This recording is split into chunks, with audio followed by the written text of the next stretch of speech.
with talking about the global currency right now, because everyone's concerned about the dollar, and we're seeing the dollar decline right now. What is your take on what's going on with the global currency, with what's happening with other countries, and how they're looking at the dollar right now? Well, I got to say this. It's a little snide, but when I see that the dollar index is going down, I kind of yawn. What's it going down relative to? What's it measured against? So if it's going down, what's going up? And the answer is the euro. And now I'm coming to realize that we're seeing a phenomenon take place where all the BRICS nations' currencies are rising. That's Brazil, Russia, India, China, and South Africa. So it looks like we might have a long-term correction involved where for the last 3 years or 2 years plus, the dollar has risen relative to almost all currencies. Now that is undergoing a correction, but what started it a couple months ago was the euro. The French had their vote. I mean, they stole the election for Emmanuel Macron. They stole it fair and square. I love that phrase in politics. They can't do anything about it. Okay, so there was a relief rally in the euro, whereas it had been shorted considerably, just like what happened several months before with the British exit vote. It was successful. The French's was not. The French vote was not. So the euro started rising, and it gave some, I don't know how you call it, tailwind, motivation, whatever, for other currencies, the minor currencies, the intermediary currencies. And now we're seeing the dollar index drop, whereas the euro started this. And now the rest of them are following this. It's a correction. Okay, just take a strange one for an example. I have a couple friends who come from the Dominican Republic. They call it Dominica. And every one of them has complained of the Dominican peso falling. And at first, a couple of years ago, I said, yeah, big deal. No, it was a big deal. It was a 40% decline. So it meant their food costs for poor people went up. It meant that some of the citizens were looking to leave the country to survive and find a job elsewhere, whether it's in Florida or Costa Rica or Panama, who knows. Okay, the currency situation has been turned upside down by the United States. By that I mean when you institute QE to buy bonds, you at the same time, not you, but the Fed, at the same time, with the government's blessing in Washington, supports the dollar.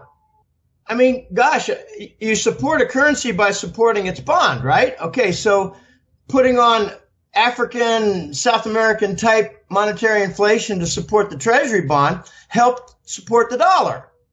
And the euro could do this to a minor extent, but the Dominican peso could not. The Brazilian real could not. A lot of countries could not support their currency, and they fell versus the dollar, which was supported by QE. That is one of my major points regarding QE. QE kills capital and wrecks foreign economies. It kills capital because the hyperinflation, like we learned in textbooks until the Reich economics came into vogue, when you have hyperinflation, it disturbs the entire cost structure. It tends to raise the cost structure without the ability to raise the final product price, and you don't get wage increases. So what you do is you squeeze the entire economy, you force companies and business segments into liquidation, and all their business capital starts to rot. Okay, that's the effect of QE that's not talked about much in the Western press that likes to call it financial stimulus. It is. and economic destruction. Stimulate the financial center and destroy the whole economy. That's a fair trade in their eyes. But the other effect is to support the dollar at the expense of other currencies. So right now we have the dollar dropping in the index, but you got to look at what the index is. It's 52% the euro, 11% the Japanese yen. So it's a silly index. When I get messages from clients who say, look, the dollar is falling, I say, well, the only time it really matters is when it falls versus the ultimate currency of gold. And we're really not seeing that yet because this gold market is suppressed by historical means never seen by mankind. And, you know, it's really sad what's going on here, Dave. It's sad that we need to do these things to preserve the dollar, not its integrity, but its continuation. And the result is that the entire Eastern Hemisphere is rallying around China and Russia to make non-dollar platforms and to kick the dollar to the curb, to try to marginalize it, to slow down its monopoly, and eventually, this is a big forecast of mine, Dave, eventually the U.S. is going to say, we will acquiesce, we will permit a dual universe where the dollar has its sphere and the RMB has its Eastern regional sphere. So we're going to see a USD universe and an RMB universe coexist. This coexistence will, I think, gain a lot of support as an entity, cited as an entity. I mean, the press is going to say that the dollar managers are going to permit more widespread RMB use. And it'll be okay for a while, and the RMB will grow in its trade payment percentage, and the RMB will grow in its bank reserve percentage. Those are the two big percentages. And the United States will poo-poo it all, saying, well, it's just the RMB, it'll never go anywhere. But it will, because it's going to adopt the gold trade note, the gold standard step by step. And when they do that, start the countdown on the dollar going away as the global currency reserve, and that will bring about enormous problems for the United States when they lose the global currency reserve. That's such an important point that 3 weeks ago, I wrote a public article on what the global currency reserve means. It's a concept not well known, Dave, and it's a concept that's going to be, I'm afraid, converted into a hot poker shoved up the U.S. rectum. I mean, is this why the IMF, I mean, Christine Lagarde came out, and when I'm hearing you talk about the dollar and the RMB, and we're going to have this dual universe, is this why the IMF said, well, maybe, you know, in a couple of years, we might be moving our offices to China? Is that why they're looking at this? Because they realize that this is going to definitely happen? Well, the IMF is just one of the many pieces. You could point to the Asian Infrastructure Investment Bank. You can point to the CIPS, the Chinese Interbank Payment System. I think it's also called the Cross-Border Interbank Payment System. That rivals the SWIFT, bank-to-bank transactions. You could point to the BRICS New Development Bank. You could point to the One Belt, One Road. It's hard to describe that in a single word. I call it a cornucopia of projects and expertise coming to the table and funding. The IMF is just one of many things like that, one of many different platforms that either is non-dollar or is converting away from Washington power and influence. I like to point out that back in 2014, the United States began not to contribute to the IMF funding. And the other Western countries followed suit and also did not contribute to the IMF funding. And suddenly, China stepped forward and said, we'll fund it, and we'll control it. So the only funding party was China, and they started to make the IMF rules. And they started to make Christopher Lagarde's life a little bit difficult. I'm sorry, did I say Christopher? Yeah. That's right, yeah. Well, it's a man's name, I understand that. Yeah, Christopher Lagarde now takes orders from Beijing. So it's only natural that they might open up offices in Beijing because that's where all the orders come from. And IMF is going to be important because when you hear about things like the dollar losing its currency reserve status and an interim period where the dollar will have international usage, but Washington will not have control over it, like, say, with the FATCA rules that are so onerous, disliked, and costly for foreign countries. When you hear about all these things, you realize the international dollar is going to continue because, Panama, Hong Kong, London, Zurich, they will have dollars in accounts, Singapore too. So there has to be some kind of regulatory body over the non-domestic U.S. dollars, the internationally floating dollars.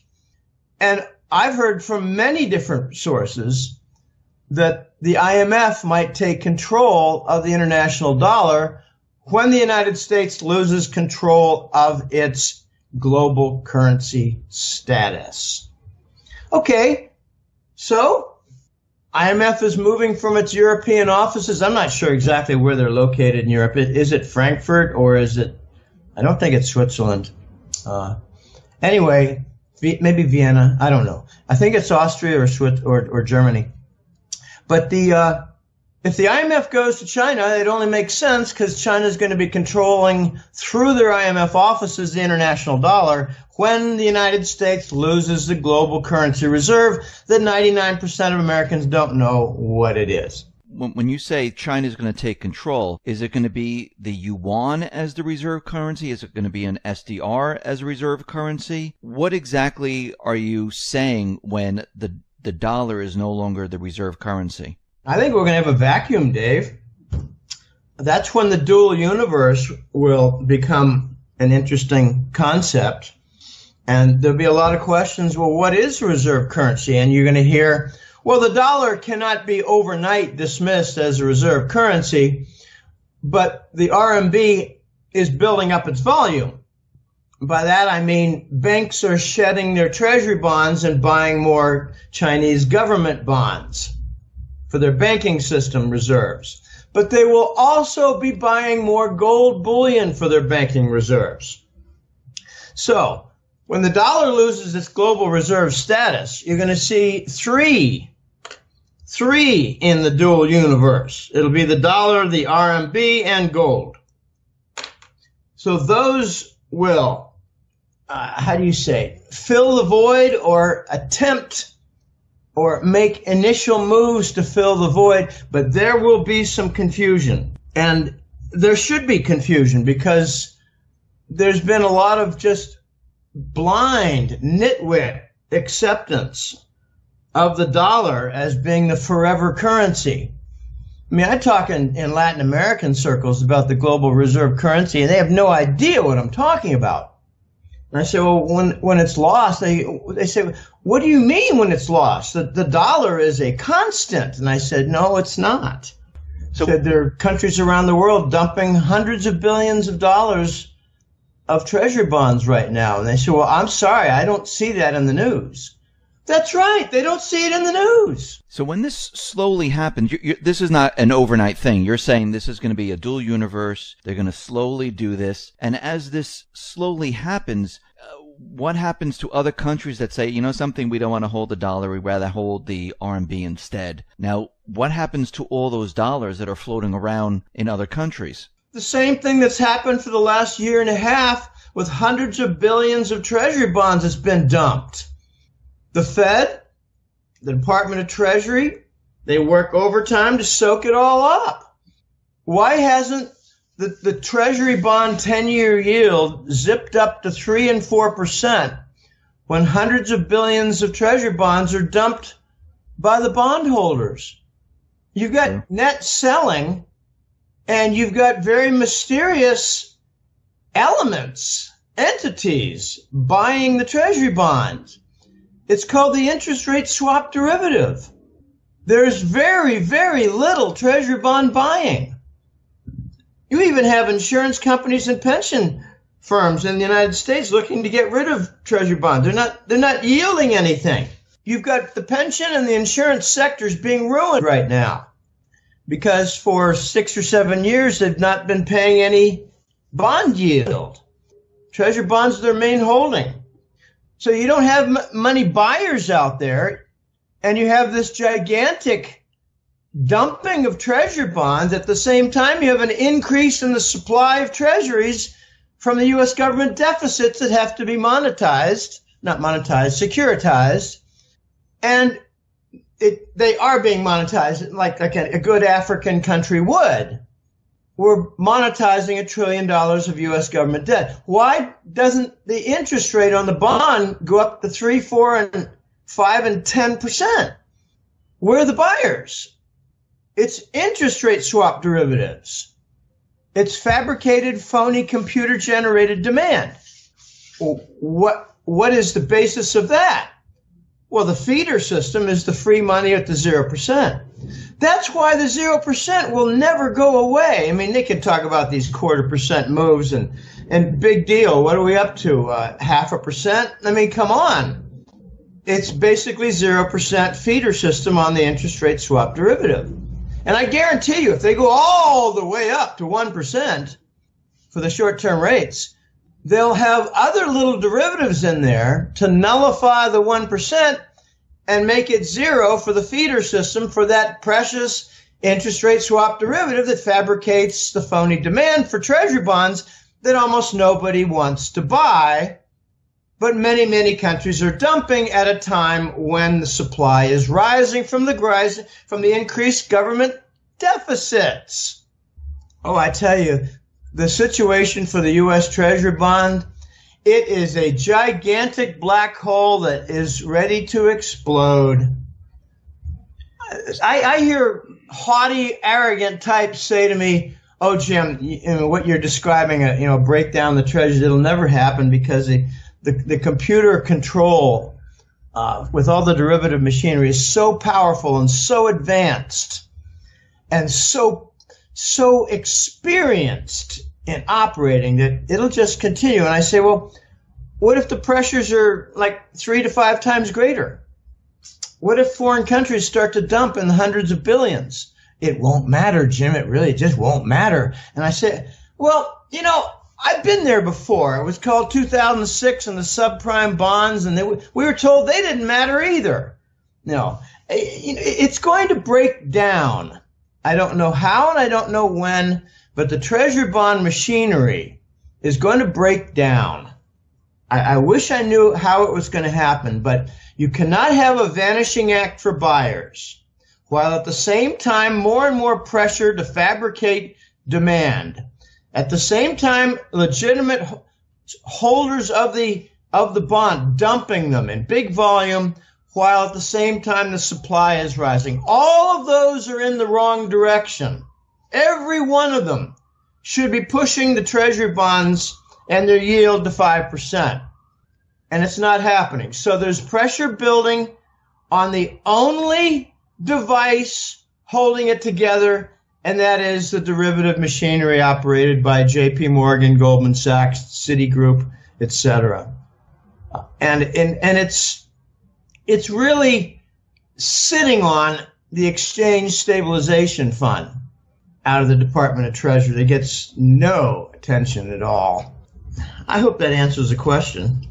Yeah, I mean, there's many. I mean, you mentioned that, people say, oh, yeah, this can continue on forever. But the Fed is already saying that they're going to, start unwinding their balance sheet of like 4 trillion. Now, if they start to unwind this, if they're actually going to do it or not, they're saying they're going to do it, later this year. How will this affect the bond market then? Are they going to still continue to buy the bonds up as they're unwinding? That's the big question, isn't it? I don't think they're going to be able to unwind it. It's up to 4.5 trillion. And also the Euro Central Bank has, I think, close to 4 trillion. They're talking tough, Dave. They're talking like this is 2 or 3 decades ago when they could do such things. And the market could absorb it because the economy was more vibrant. It's not now. So they're looking to do the cardinal sin of central banking: raise rates and sell into a declining market. Not just a declining bond market, a declining economy market. This was one of the major factors for the Great Depression in the 1930 decade. That's right. We're about to do the same thing, or we have begun the same thing that caused the Great Depression. I reason that since the subprime bond problem hit, pardon me, that we've been in a recession and we've never gotten out of it. I don't care about lying economic statistics. Gosh, it's so plain. One of the funniest, most absurd statistics out there is not the consumer price index or the GDP economic growth. No, the most absurd one is the labor market, the jobless rate. They're boasting with the economy, and this includes Yellen, the Fed chair. They're saying, well, the economy is getting stronger because the jobless rate is down to 5%, 5.5%. No, that's the percentage of people collecting unemployment insurance. That's very different from the jobless rate. So when someone runs out of jobless insurance benefits, they no longer call him unemployed. They call him part of the, falling through the cracks, or discouraged workers who are no longer looking for work.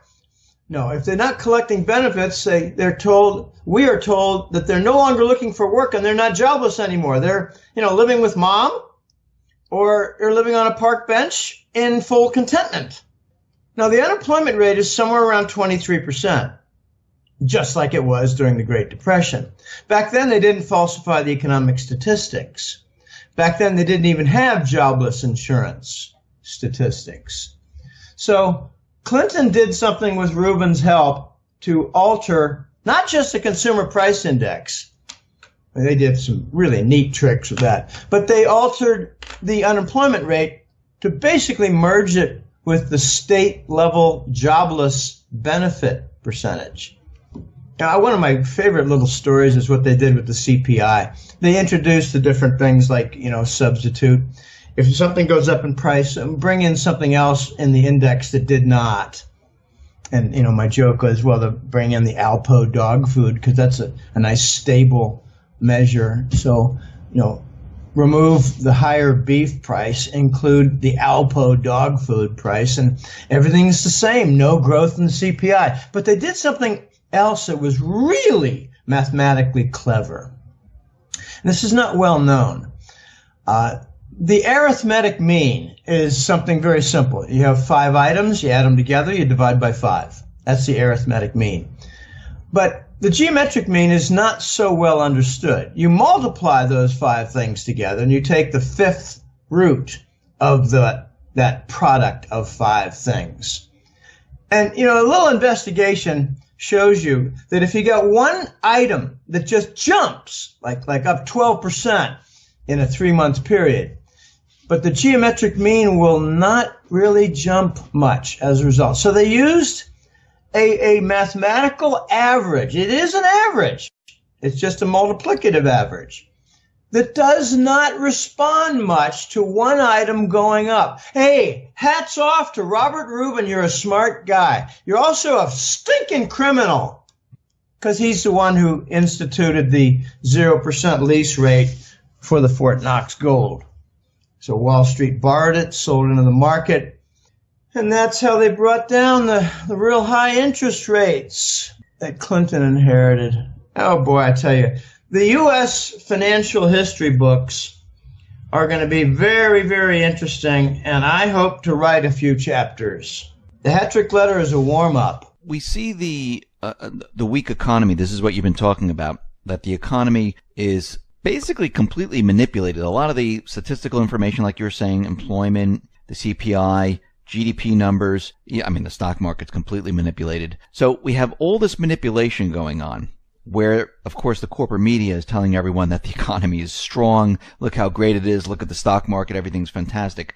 But when we look at the real economic data, we see that everything is weak. Now, the Fed is doing everything in this weak economy. Do you see certain areas of the economy that might actually bring down the economy itself without the Fed realizing what's happening? Well, I sure do. There are a few areas of extreme weakness for the U.S. economy, and that is the car sector, the pension sector, and even the housing, the home sector. And then there's a big one, the energy sector. But I would say that the two biggest in there are cars and energy. I made a forecast a few months ago. I said the oil price is not going to make it above 50. And it just will not stay over 50 if it gets over 50. I don't have the exact oil price right now. I realize that it has a concerted effort to get above 50 again, but I don't think it will work. And there's a really good reason why I don't think the oil price will stay over 50, and it's called Iran. The OPEC gang of idiots, all they do is they get together and argue and yell, and they don't agree on much.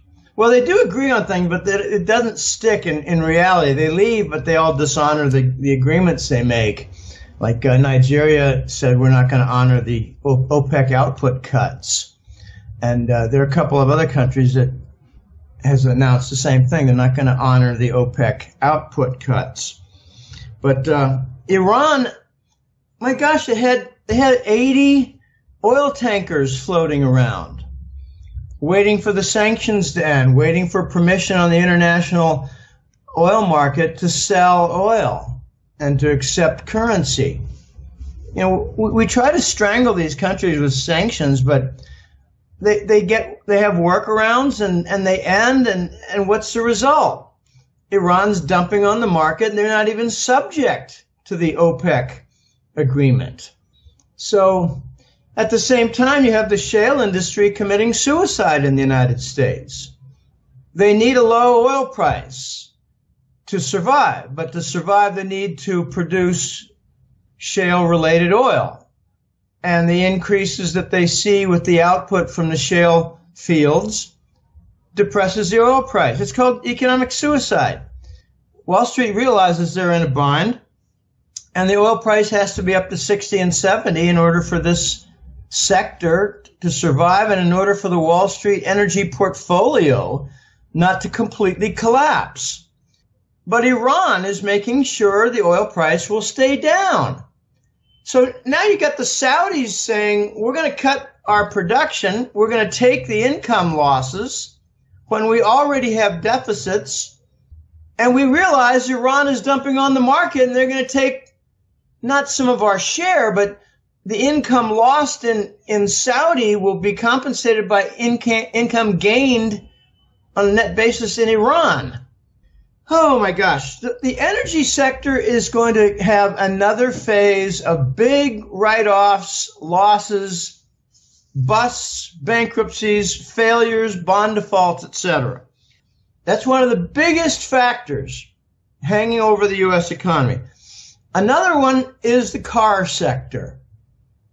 For the first time in a long time, I'm getting scattered emails. I've had about 3 of them now. And Dave, you mentioned this too. You know of car inventory through channel stuffing, yes. Filling up big parking lots. I don't know, was it an industrial lot or was it a mall? This was it was in a public school. Public school. Yeah. Okay. I have a personal experience with this. One of my old college roommates in 1992, I think it was, he had a Vermont Ford dealership, and he was a victim of channel stuffing by Ford Motors Company. I mean, they cite the agreement for the dealers that you must accept all that the dealer sends, all the inventory, all the vehicles, cars, truck, whatever. And my friend Rick was bankrupted because the economy went into the tank.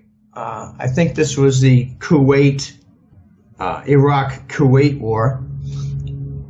And demand vanished, supply got shoved down his throat. 3 months later, declared bankruptcy. And it was one of the worst things that he ever went through in his life, including his family. And he ended up moving to Boise, Idaho, which his son really liked. I mean, he's like one of my college buddies, so I stayed in touch. So the car sector is doing exactly what the housing sector did in 03, 04, 05. They're doing subprime lending.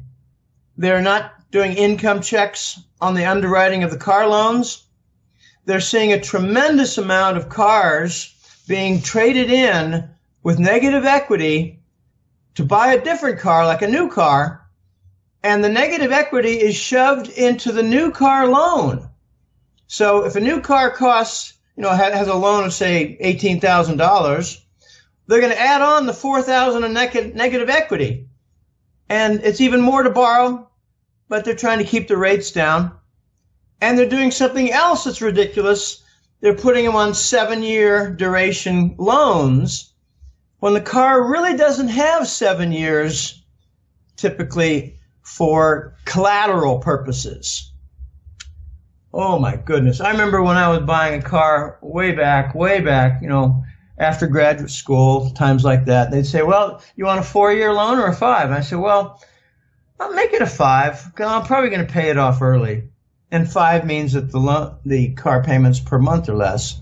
But they're doing 7-year now, and they're shoving down negative equity from the previous car. Oh, the number of cars with negative equity is alarming. And it's kind of like the negative equity in homes. And back in 2006 and 7 when it all burst, but we were told that, don't worry, that'll always be okay. No, this is not always going to be okay for the car sector. It's going to break. And they're trying to hide in these toxic securitized car bonds within the bigger asset-backed mortgages, asset-backed securities. And it's just going to break. I think the turning point is going to be when the Wall Street banks just cut and run. And it becomes quite clear that the car sector, with all their securitized bonds, is going into the toilet. All the while, the housing sector really never recovered. You still have ridiculous underwriting of home loans. You just don't have the volume like you did before. You don't have the MERS database, the electronic database of titles, where they could use one house in 3 different bonds. That was pretty handy for supporting the bond market. And all the while, the pensions are breaking. We're getting more news like in California and Illinois, Chicago, New Jersey. The individual stories are ramping up. And they're not sufficient to break the economy. What they are is a signal of distress for the economy. I think the energy sector and the car sector are what we will see causing the damage that creates the crisis coming up. Jim, I want to go back to the energy sector with Saudi Arabia and Qatar. And, you talked about that briefly. Now, Saudi Arabia, they're making deals with Russia. Qatar is moving closer to Iran. China's getting involved. When you look at this, why do you think they're moving away from the U.S. and moving closer to Russia, China, and Iran? 2 reasons. One is they see the petrodollar disintegrating. By that I mean the standard of selling oil universally for dollars, like treasury bills. They're seeing that standard fall away. They're seeing that standard disintegrate. And the second is they see the United States as being an incredibly broken nation, both economically and politically. They're seeing their partner pretty much politically and economically decay into a state of complete disrepair, that where remedy is not possible in a couple of years. The Saudis are seeing the United States as stealing from their own accounts. The whole Swiss story of UBS and Credit Suisse, those were false stories. The United States government claimed jurisdiction over the Swiss banking system. Excuse me? Declared those two big banks, UBS, Credit Suisse, in violation, imposed fines, and took like a receivership control, trustee control. And the Swiss banking system said, hey, whatever you want to do is okay by us. We're just the powerful Swiss banking giant. Wow. What was that all about? I'll tell you what it was. To gain control of the big bullion banks in Switzerland, controlled by those two banks, to steal the Arab gold. That was back in 2014 and 15.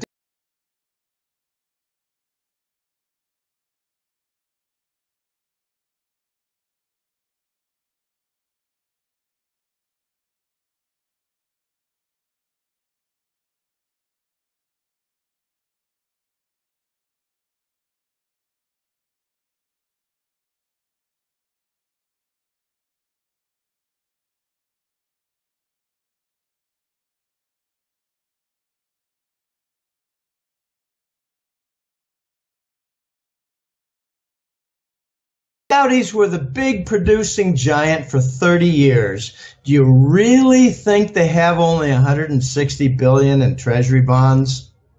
Are you really that bad in arithmetic?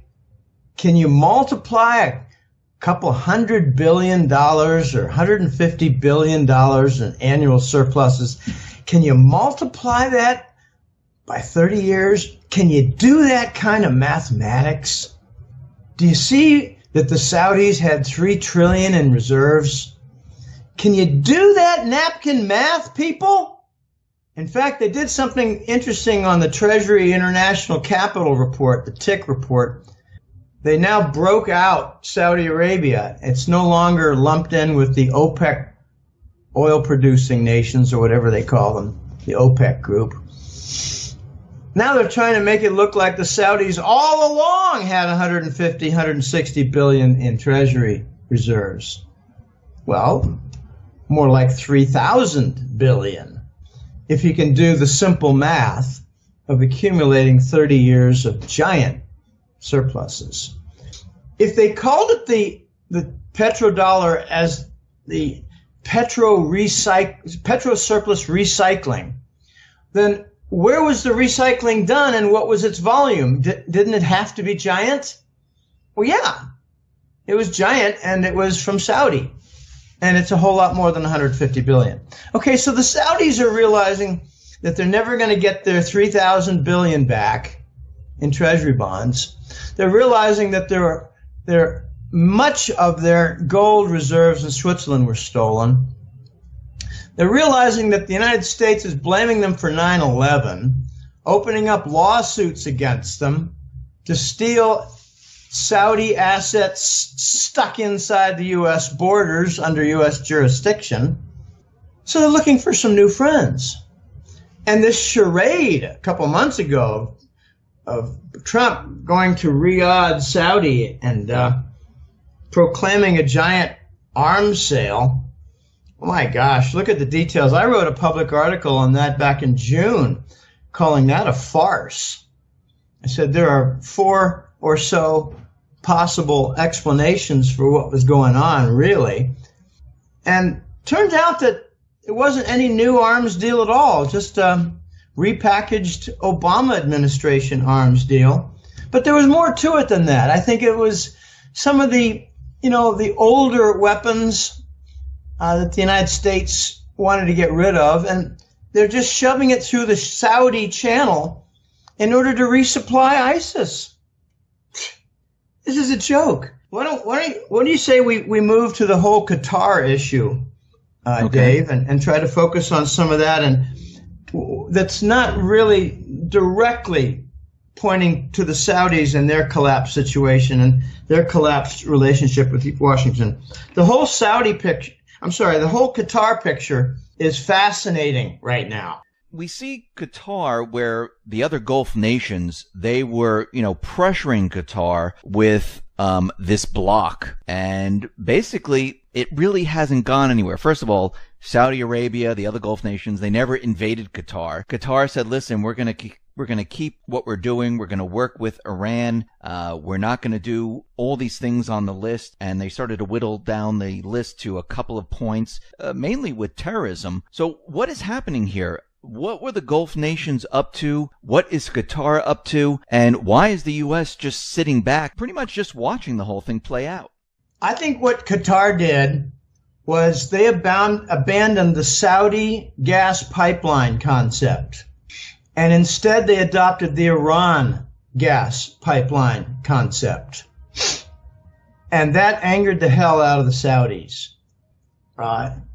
This is an enormously complicated pipeline geopolitical battle going on. But I'm trying to simplify this because it's really difficult to wrap your head around. The isolation and sanctions and finger pointing at Qatar went nowhere. It made the Saudis look stupid. And whatever Saudi is involved in, the UAE is right behind them. United Arab Emirates, that's Dubai and Abu Dhabi. Saudi and UAE are main suppliers of ISIS. They're also the partners for the Yemen war. Both Saudi and UAE have greatly depleted oil reserves. They're looking to steal the oil reserves, oil and gas, in Yemen, which is basically an undeveloped, just an undeveloped nation with its energy deposits. So they tried to isolate Qatar. They tried to finger point Qatar as being, a sponsor of terrorism, which is a total joke because the biggest sponsor of terrorism is the Saudis. There's been Langley efforts to reduce the Saudi participation in terrorism for the last couple of years. And when Mohammed bin Salman basically took the crown prince role, he really pissed off the Langley people, and we've yet to see the vengeance for that. So the terrorist is calling Qatar a terrorist. It's like Al Capone pointing a finger at somebody, 6 or 7 decades ago and saying, you're a killer, you're a racketeer. The worst offender is the Saudis. But they couldn't really get any attack on Qatar because the U.S. has military bases there. U.S. also has CENTCOM there, a Central Command Control Center. They manage all their Middle East and Afghanistan operations there. So they couldn't get anything going with Qatar. Qatar decided we're going to develop this big gas field. Qatar calls it North Dome. Iran calls it South Pars. It's in the Persian Gulf. Pardon me. And Qatar and Iran are going to develop it. When they develop it, they're going to bring it to market through the Iran gas pipeline. The United States doesn't want Iran and Russia teaming up to make a gas pipeline and to use the biggest gas producer, the biggest LNG developer in the Persian Gulf. They don't want them to join up with Qatar. But it's going to be the Russia-Qatar-Iran link Jim, is for this the the Iran pipeline gas pipeline. is this the pipeline that's going through Syria? Yes, that's the plan. but, they could change it and instead go through Kurdistan, part of Iraq, and into Turkey instead. I mean, the United States loves its scorched earth economic policy. We don't like what's going on in Ukraine with respect to Gazprom supplying Western Europe, so let's destroy the nation. We don't like what's going on in Syria as a cross point for the Iran gas pipeline, and the Syrians and the Iranians are in bed together politically, so let's destroy Syria. Let's come up with all the ridiculous stories about sectarian violence and, ISIS guerrillas taking over and, beheading people. I mean, just turn to the Senator John McCain emails and you'll find out his orders to falsify videos. That's okay. He's a protected one, isn't he? Now he's got brain cancer, and one can only hope it's a quick end. I suppose with filthy thinking and corrupt thinking, it can promote brain cancer. I don't think it works that way, but it makes you wonder. Qatar is not going to roll over into the U.S. camp. They've got significant German technology connections with their LNG technology and businesses. They've got Russian connection with Gazprom. They want to link up with the Gazprom pipelines. The whole world is realizing that Gazprom is going to be the low-cost, high-supply provider of energy. And the United States is saying to Europe, buy our more expensive gas that is in inadequate supply because you're our friend. It's not going over. Qatar is also a big investor in some of the multinational European corporations. They did pull money out of Deutsche Bank. That was interesting. But they still have significant multi-billion-dollar holdings in other companies in Europe. Qatar is not going to roll over. They're a friend of Europe. They're a partner of Germany. They're a partner of Russia. And they're a site of the U.S. military. And I think Qatar might be the location where the dual universe becomes publicized. The United States is going to be in a position where they're going to be asked by the Saudis, turn over this government, wreck it, bring about a revolt and a regime change of the Qatari emirs. And the United States is going to say, no, we're not going to do that. We're going to have peaceful coexistence with the Chinese RMB, and we cannot stop the Iran gas pipeline that's going to connect Qatar and Russia's Gazprom and hit the market probably through Turkish pipelines. Just look at what happened with Ukraine. We broke up the pipeline network there, and Russia turns around and says, we're going to build Turkish Stream. And it was off for a while, but now it's on. And even Bulgaria is in favor of its connection. Bulgaria is critical here. Little known fact about Bulgaria is they, under pressure from Washington, blocked the Turkish Stream construction from Russia through Turkey into Western Europe.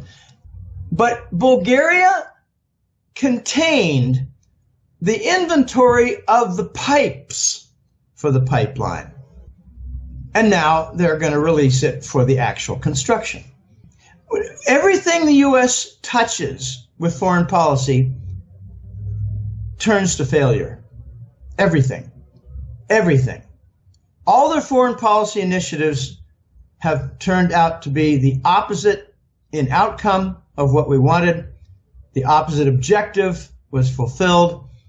In other words, negative progress on everything we try. Push against the wall crushes you in return. I mean, just look at the Iran sanctions, one of the biggest disasters in recent years. Look at Iraq, our nation building of Iraq. They're turning out to be quite the Iranian ally. Any hopes that we had, the United States, of Iraq blocking the Iran gas pipeline, forget it. They're going to try to get a piece of it now. The leader of Iraq is now making openly critical comments about the United States and its stupidity, corruption, and failure of policy. Qatar is interesting, I think, because it signifies two things: the death of the petrodollar and the start of the natural gas cartel to fill the void that OPEC created. OPEC's not getting anything done. There's no unity at all. So it's pretty much a dead entity. They can have all the output cut agreements they want. Nobody's going to follow them, except maybe Saudi. Saudi has no friends. They're so without friends that they had a little war with their own partner, UAE. UAE is their partner for ISIS supply and training and, troop formation, troop recruiting. But UAE is also the partner of Saudi in the Yemen war. The division of labor goes like this. The UAE supplies some soldiers, but they hire a lot of mercenaries. Most of them are Australian. And the Saudis don't really want to get involved with the ground level troop activity, so they supply the Air Force cover. They bomb, they bomb the hospitals. I'm sorry, they bomb the field positions. Well, there was an incident at the Aden airport a couple months ago where the Saudis and the UAE forces were at war. They wanted to control the airport. Well, why did Saudi want it? Well, Saudi didn't have the ground support, but they wanted to have control of the airport because the Saudis' contribution to this Yemen war is from Air Force attacks, air cover, air hits. So they wanted an air base. And the UAE said, no, it's ours. We want it fair and square. It's ours. We control it. We want it. And they wanted it for, munitions supply and whatever. The Saudis have no friends. And when they started attacking Qatar with words, it was pretty clear that very few countries even spoke favorably to support Saudi. Now, I hear that Egypt is their buddy. I don't really think so. I don't think Egypt is their friend at all. Egypt is really teaming up with Russia. They've got some energy projects that are starting to come online. Egypt might become a net seller before long, and look for them to join in on the natural gas cartel. This is going to be very important. It's Russia, Qatar, Iran, and the natural gas cartel. Dave, I'll leave you with a question on this topic. What currency do you think they will use for the natural gas cartel? Most likely not the U.S. dollar, either the yuan or the ruble. But add in the gold trade note, because I think that's where it's going to come. That's where it's going to arrive. So to bring this full circle here, we started out with you discussing the dual currency, and now at the end of our conversation here, we're talking about the death of the petrodollar, where these countries, Iraq is, they're getting closer to Iran, they're getting closer to Russia, same with Egypt, Qatar, and they're looking to build a pipeline because it looks like, the Middle East is falling towards Russia and China and away from the U.S. So as the petrodollar dies, we talked in the past about a local currency here in the U.S. Do you still see that happening when the dollar starts to, wither away? Yeah, I think you're referring to the domestic-only dollar that is destined to come. Well, to begin with, the natural gas cartel, they're going to be using the currencies of the producer of natural gas. And they're going to be using the currency of the main buyer of that natural gas. So that leaves you with the Russian ruble and the Chinese RMB. But they're also going to want, through a concerted, coordinated effort, to introduce gold into the trade payment system. This is really important because when countries of the world have bought oil for the last 40 years, they've had a standard of doing it in the dollar. So therefore, they put U.S. treasuries in their banking system. Russia and China want to interrupt this chain. So they're going to be looking to see that RMB and ruble are used to buy the natural gas. So the countries in the Eurasian trade zone that are involved within the reach of this natural gas cartel are going to realize we don't need treasuries anymore.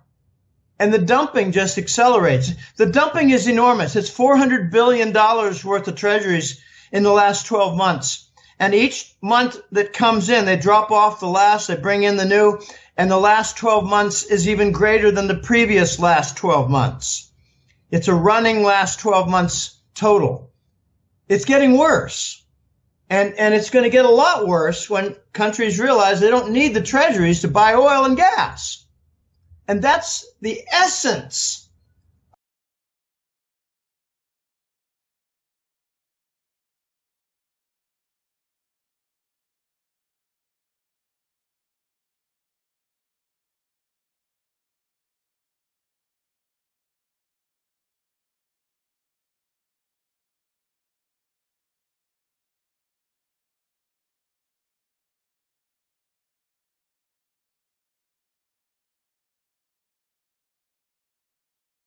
They're called Keiretsus in Japan. They're called Kaibal in Korea.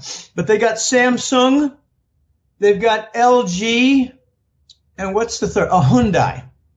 They got three giant conglomerates. They're an export giant. Not giant. They're an export power. And they're stocking up reserves. What are they going to do with their treasuries? I think they're going to swap them out for Chinese government bonds and gold bullion. We're about to start a wave, Dave, pretty darn soon, where nations predominantly in the Eastern Hemisphere are going to dump their treasuries for gold because they're going to realize something on a practical side. There's not enough there's not enough government bonds denominated in Chinese RMB. It points out one of the great paradoxes of the currency system and its foundation. The United States has no problem supplying treasuries in enormous volume because we got so much debt. The Germans have the opposite problem. They don't have enough German government bonds to go around when people regard them as safe and secure and a great safe haven. So the demand ends up turning the German bond yields negative. The U.S. government doesn't have that problem. They have the luxury of enormous amounts of debt, enormous amounts of securitized bonds. So we can produce a toxic foundation for dozens and dozens of country banking systems. Wow, how nice. Okay, the breakdown point for the global currency reserve status to be lost is trade payment, Dave. It's trade payment. And the big event coming is the Chinese will win an agreement to pay in RMB for Saudi oil. U.S. has probably told the Saudis, if you do this, we're going to start to kill you guys. You do this, we're going to unleash our terrorist weapon inside your country. You know, always blame it on the Shiites, right?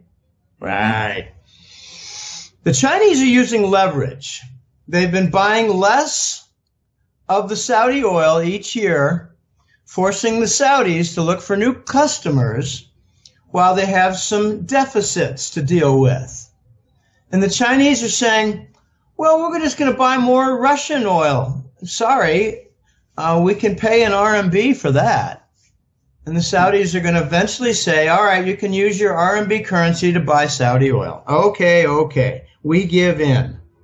Oh my gosh. So the main partner, the main foundation partner element to the petrodollar, Saudi Arabia, is going to allow some of their oil sales in RMB. If that's not just one, but say a handful of coffin nails for the petrodollar, I don't know what is. Because two things are going to happen after that. Other Gulf oil producers are going to say, we'll do the same. Kuwait Oman, Bahrain will say, we'll take RMB for your Chinese purchases. Iraq will do the same. Iran already does. The other side is going to say, from Southeast Asia, well, if China can buy oil from the Persian Gulf, the Gulf region, in RMB, we in Korea, we in Malaysia, we in Taiwan, we want to do the same because we don't want to hold these treasuries when the central bank is printing $1 trillion to monetize U.S. government debt. We don't want our banking reserves to be in a currency where their central bank is monetizing their debt like an African or South American country, because that's not going to have a good outcome, and we don't want to be a victim when it all breaks down. So Southeast Asia is going to want to buy oil from the Gulf region in oil, and the other Gulf producers are going to want to sell it in RMB. That is going to fracture the global currency reserve system in the entire Eastern Hemisphere. I hate to call it Asia because it's so much bigger than just Asia. It's Eurasia. That Eurasia concept is creeping in toward Europe, and they're capturing Eastern European countries one by one. And of course, that means they will not capture Poland until everything kind of breaks down. Poland has not found itself on the right side of history for, what is it, 100 years, or is it 1,000 years? I don't know. The Polish just can't seem to recognize the loser in the room. They team up with it. So the United States wants to make Poland a natural gas hub. Try to contain your laughter. When the United States will supply it with expensive gas and in inadequate supply. Congratulations, Poland. You just teamed up with the loser in the room. When all this happens, Dave, you're going to see the trade payment standard fall by the wayside, and that is the dollar in the form of the Treasury bill for payment in trade. And the primary market is oil. Whatever oil dictates in the rules for the game, the rest of the international market will follow. By that I mean, if RMB is used more for oil payments, then the RMB will be used more for grain and cement payments, and for coal, and for timber. And then it's the international contracts. And Euroraj made a great example. They said, Jim, imagine a $1 billion annual information technology contract from India to an Arab nation. The contract is written in dollars. Well, that's going to change. The contract will be written more and more in what countries are paying for oil. So that's why the Chinese deal coming up, it's already in the works. They're arguing about it. The United States is in the back saying, we'll stick a knife in your neck if you do it, you Saudi royals. And the Saudis are saying, we have to. We got big deficits. We're losing market share in sales of oil. And that could bring about the U.S. white flag that I call the dual universe, where they say, well, we'll let the RMB universe live because we don't think it's going to go anywhere. And that'll be their next error because it will go somewhere. When the trade payment system breaks, Dave, and the dollar is no longer the universal, uniformly applied standard, the United States is going to face an incredible nightmare that they cannot bring in import supply to the U.S. economy and expect the producers, whether they're Asian, like China, or emerging market, they're not going to take the dollar. So we need a different dollar, one that can be discounted. I love that word, discounted. Well, the other word is devalued into oblivion. But, just 30% a year for a while. or 30% every 6 months for a while. That's what the new dollar faces because of its fundamentals. Here's a simple question for you, Dave. What percentage of Americans realize that we're running over a $500 billion annual trade deficit, and that'll have an effect on any domestic-only currency? What percentage of Americans understand that phenomenon? I'm going to say 0. I'll be generous and say half of 1%. The dynamics and fundamentals for the U.S., when you strip away the global currency reserve status, are a nightmare. And that's being gentle. They're so wretched that it will instantly threaten the United States to become a third world nation. Okay, here's some very simple calculations. $420 billion is 10,000 tons of gold. We've got a trade deficit bigger every year. So whatever we back our new dollar with is vulnerable for forfeiture in the equivalent of more than 10,000 tons of gold a year. And you get some idiots in the crowd saying, oh, Jim, but you don't understand. The United States can back its new dollar with oil reserves. Oh, really? Pardon me. Let's take a quick look at the Strategic Petroleum Reserve. I did. I gave them a generous value of $50 per barrel, and I came up with $7 billion in value. So let's multiply that by 80 to get 560 billion. So the annual trade deficit for the United States is 80 strategic petroleum reserves. 80. Not a solution, you bird brains who claim that it was going to be the salvation. Not at all. Oh, but we've got all the shale oil production. Oh, you mean that sector that's encountering bankruptcy? Oh, but we've got all the deep storage gold. To which I say, oh, you mean that includes the Grand Canyon? Can you see the Grand Canyon entering production for gold? No, the United States is stuck. They're going to be forced to come up with a domestic-only currency that can be discounted. And it will be discounted. I'm thinking out of the gate, okay, here's what the Chinese said 3 years ago. You need to come up with your own currency and devalue it by 50% out of the gate. And the United States says, we can't do that. We'll do a Ukraine war instead. We can't do that. We'll block Iran and have a Syrian war instead. We can't do that. We'll ramp up our derivative machinery for the interest rate swap derivatives. These are the things we do well. War and bond fraud with machinery. Okay, so the United States said to China, we can't do a 50%, but when we do finally launch the domestic-only dollar, I call it the new Scheiss dollar. Scheiss is German for not just shit, but, rubbish, trash. Flotsam jetsam. It's all called Scheiss. Okay, the new Scheiss dollar, I think it's going to have a 30% devaluation out of the gate, followed by another 30% devaluation like 4 to 6 months later. And if you're looking at devaluation arithmetic, here's how it works very clean. If you devalue by 30%, you retain 70. If you do it again, you retain 70% times 70%, which is 49%. Just look at what you retain, not what you lose, because the loss ratios are a little, more difficult. If you lose half, then things double in price, okay? But if you retain half, just look at it as retaining half. So, you lost half, and everything costs twice as much.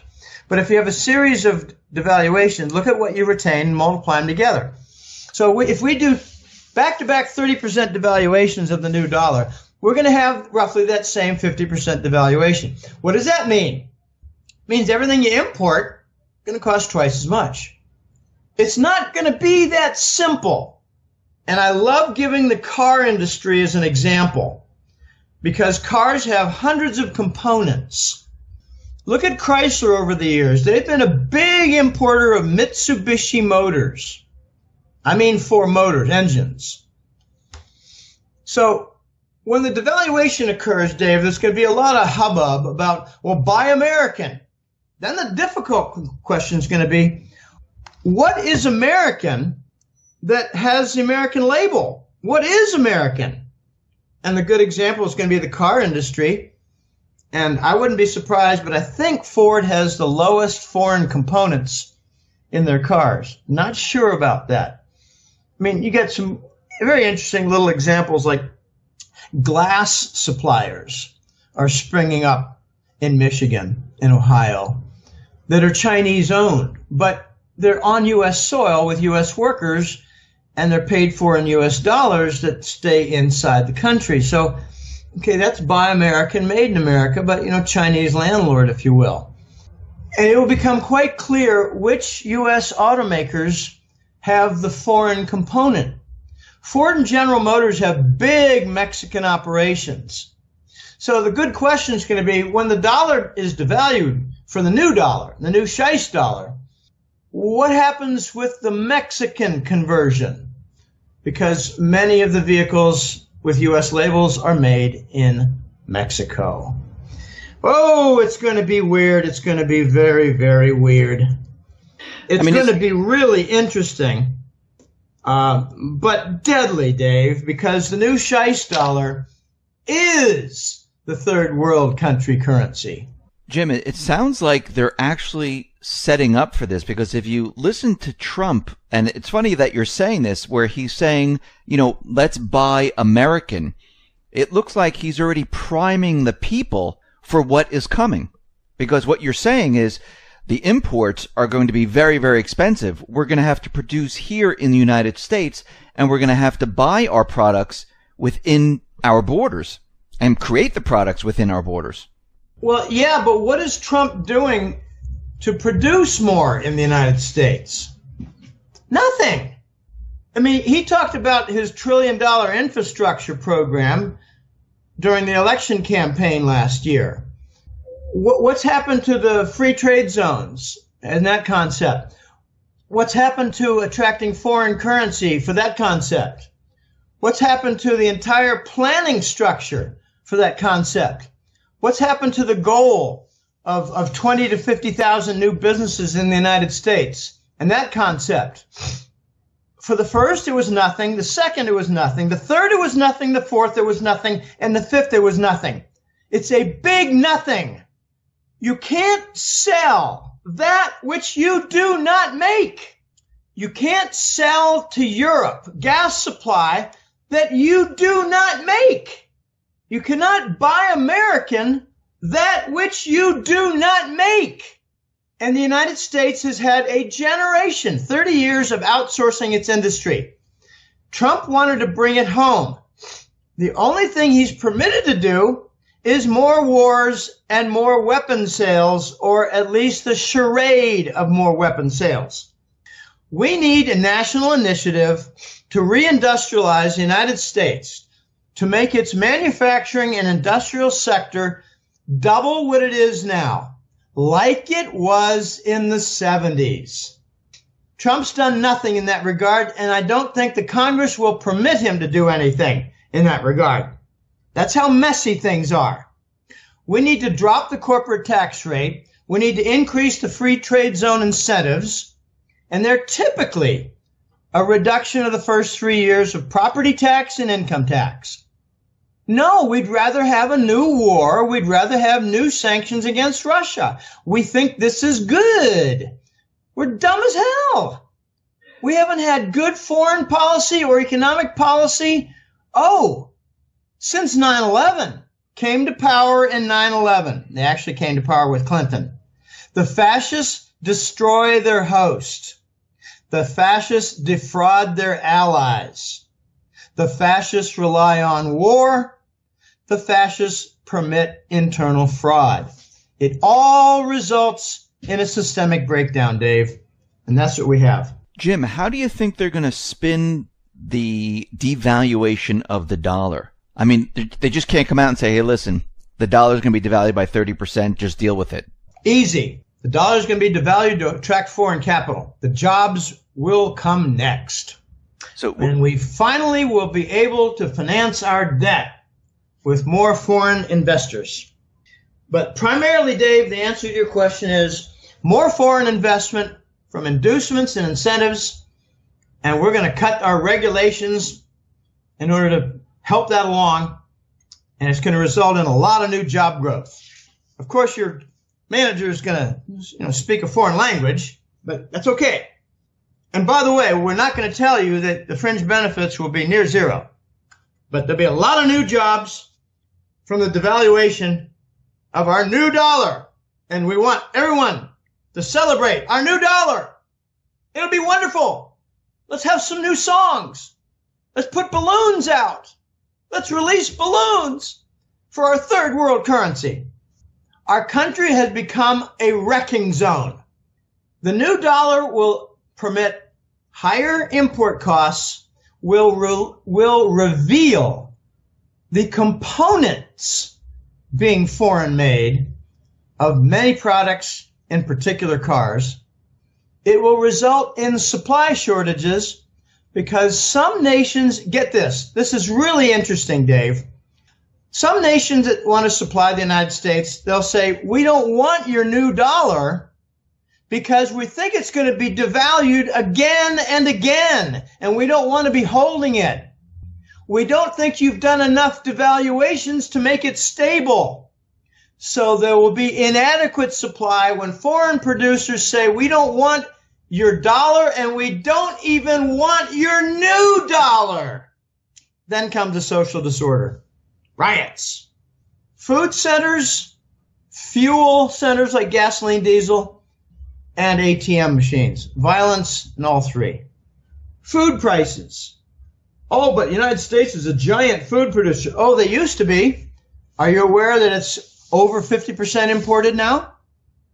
I like telling a story that back 15, 20 years ago, I used to run through the supermarket, in the winter months and look to see how many different vegetables had foreign stickers on them. Well, that's a funny looking little tomato. Oh, look at that. From Chile. That's a funny looking pear. Where's that from? Oh, South American country. Chile is big. Foreign food supply is going to jump in price. If we are 50% domestic producer of food, like fruit and vegetables, then if the dollar drops a certain percent, then put in half that as a factor for raising the food prices. 30%, I'll be a little bit more specific. If we have a 30% devaluation, we retain 70. Okay, lose half that. We retain 85. Okay, 85. 1 over 0.85. What is that? I don't have it exactly in my head, but I'm thinking it's probably like a 20% price increase for food. Okay, that's one of the better stories because we produce half the food. For cars, I think there's going to be some real big, ugly surprises. Toyotas are going to jump in price. Hyundais are going to jump in price. But you're going to see the big three rise in price more than people expect because of foreign components. The America First concept, it sounds all good.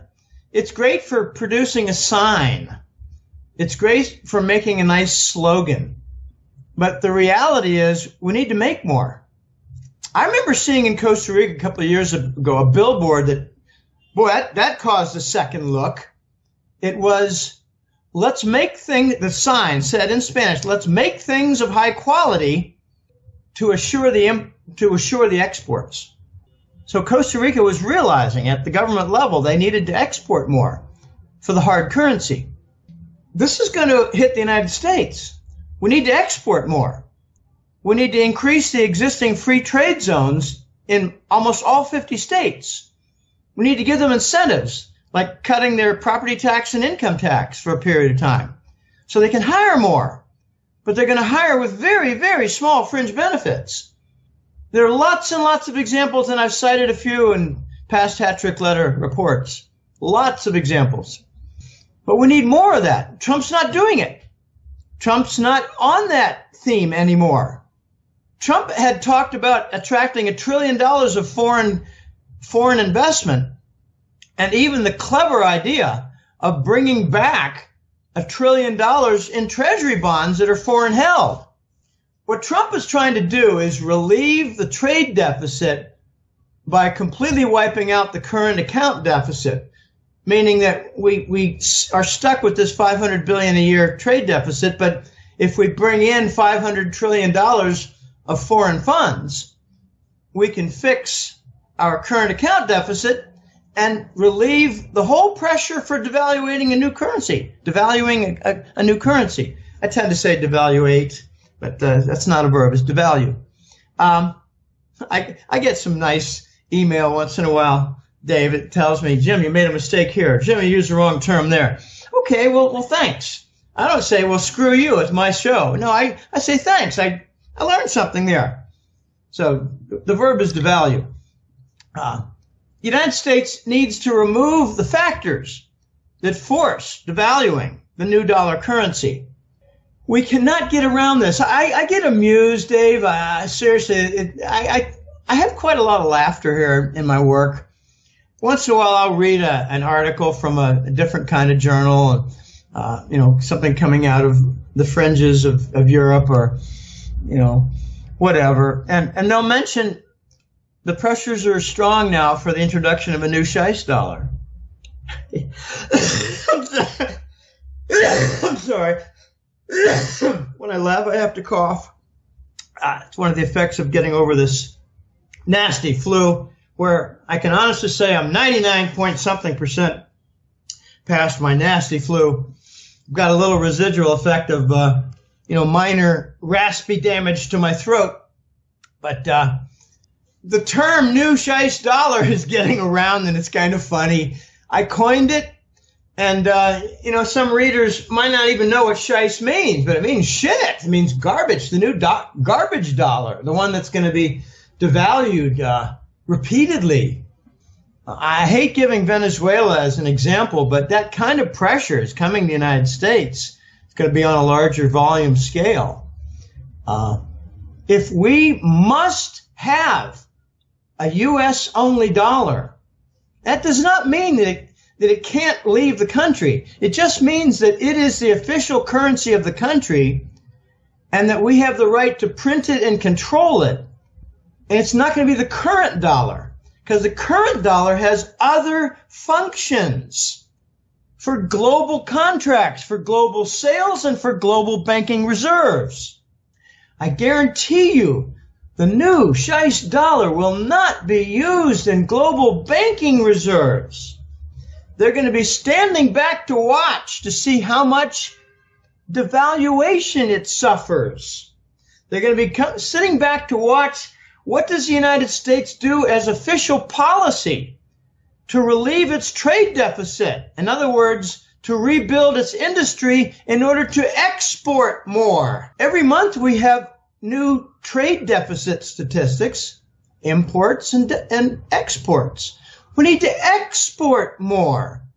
And when we do, we're going to realize, well, gosh, we don't need to import as much because we're making more here. Try to buy some household goods or clothing and try to buy American. Where have the North Carolina textile mills gone? Shut down. Try to buy housewares or clothing that's not made in China. Good luck. I sometimes go into stores here in Costa Rica. I don't buy stuff. I don't need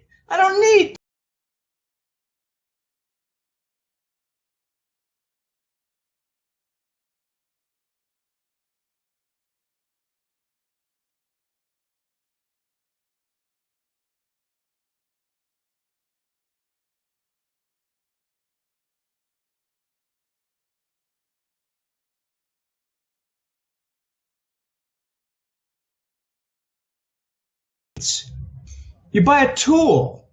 It might have a U.S. name on it, but it's not made in the United States.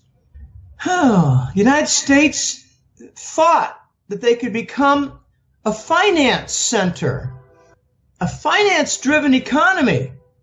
And Greenspan said we're offloading the risks with derivatives. It's all good. It's all fail-safe. And then the Lehman crisis struck and made Greenspan look like an idiot.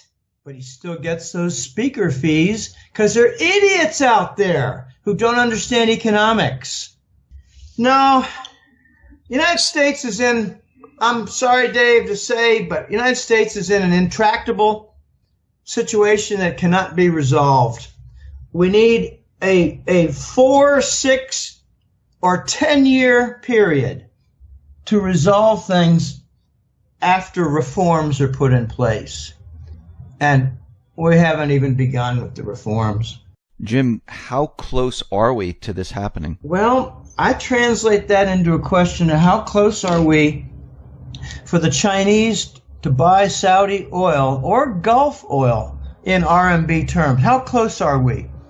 Because that's the first step to losing the global currency reserve status on the trade payment side. I'd say we're within 1 to 3 months away of that event. The pressure's building in a big way. Okay, I focus on that because that starts the chain reaction. It's the biggest event facing the petrodollar in years and years. I don't like to say a generation, but in many years.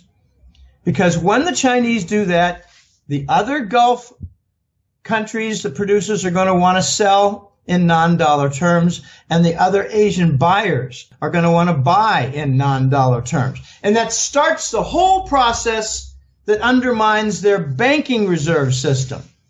So when you say, when is it going to start? I look to see the first event. The first event is the Chinese buying Saudi oil in RMB. I think it's going to happen this year.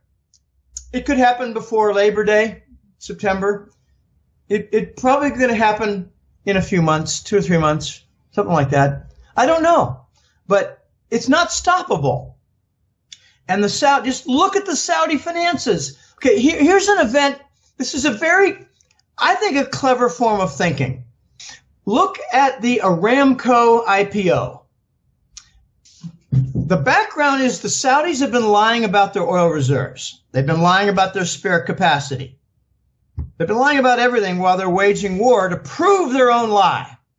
The war in Yemen is to steal Yemen oil reserves, to replenish their own that they've depleted and lie about. Okay, the value that the Saudis put on Aramco is $2 trillion.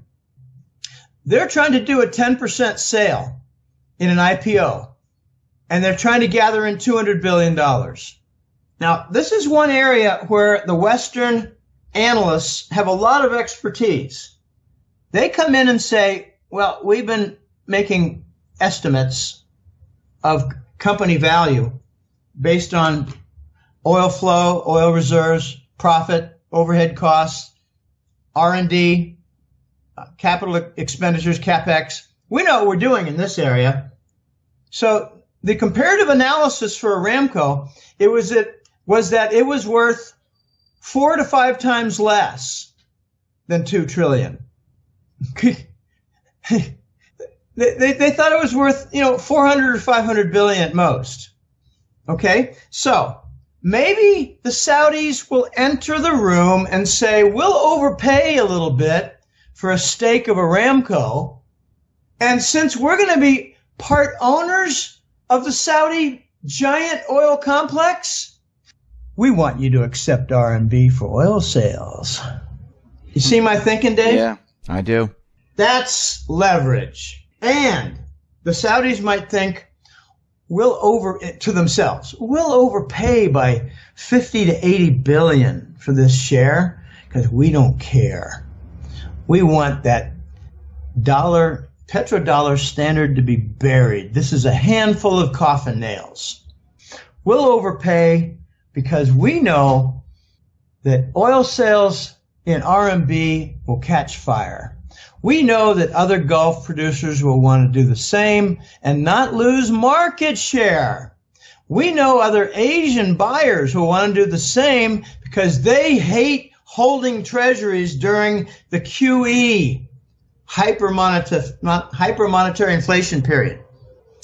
That's why I keep my eye on Aramco. And the sale is going nowhere. The controversy is building. The debate is growing. And it's funny to watch. Jim, thank you very much for being on the X22 Report Spotlight. Once again, how can people see your work? It's on www.goldenjackass.com. You know, I just did issue number 160 for July. My gosh, time flies. It's been over 13 years. Been a labor of love. It's been a bit exhausting at times, but it's not hard to refresh and recharge the jets. On the website, there's a free public domain page. It's called Maine, and it includes a lot of interviews like this and public articles. And I've started to write a few more public articles lately, trying to make them shorter. I wrote one recently on the natural gas cartel and how it fills the OPEC void. I wrote another on the global currency reserve, what it means and what the implications will be toward losing it. I'm going to try to do shorter, very pointed, important articles like that. But anyway, the website has a free page of interviews and public articles, but it's also the home of the Hat-Trick Letter. And that comes in the form of 2 monthly reports. It's the Global Money War Report, the defense of the dollar, how it has really become a war to defend the standard, the global currency reserve. I call it the king dollar and its reign of terror. It's financial terror. The other report is the Golden Currency Report. A lot more data on gold supply and demand, mining, but I include the oil and the petrodollar in there, and I also include the Eurasian Trade Zone developments and One Belt, One Road and all that. So there are 2 monthly reports, and there's a free page for lots of informative things for those who are looking to get some background or looking to bolster their already decent knowledge base. But I invite people to sign up for the Hat-Trick Letter. I love mentioning my 2 favorite compliments, Dave. One is I was a Hat-Trick Letter subscriber from 09 to 13. And I went away looking, just to see other comparative newsletters. And I wish I never left because I am back and it was a mistake to leave. The other compliment I get, I love them both, is that I was listening to your podcasts and looking at your public articles, and I figured, well, I don't need to pay. But finally, out of curiosity, I signed up for the newsletter, and I wish I had 2 years ago. It's chock full of all kinds of interesting things and neat graphics and quotes from your colleagues and explanations of your forecasts, and I wish I hadn't delayed. So I invite people to go to goldenjackass.com, bounce around, and sign up for the newsletter. This gold suppression, Dave, it's not going to last much longer. And when the dollar loses its global currency reserve, the whole game changes and they won't be able to suppress gold anymore. Everything's going to change. I agree with you. Everything's going to change. And by the way, I'm going to put all the links at the bottom of this video. So all you'll have to do is click on the link and you can go right over to Jim's website. Jim, once again, thank you very much for being on the Spotlight. I really appreciate it. Oh, it's my pleasure, Dave, and hope to talk to you again.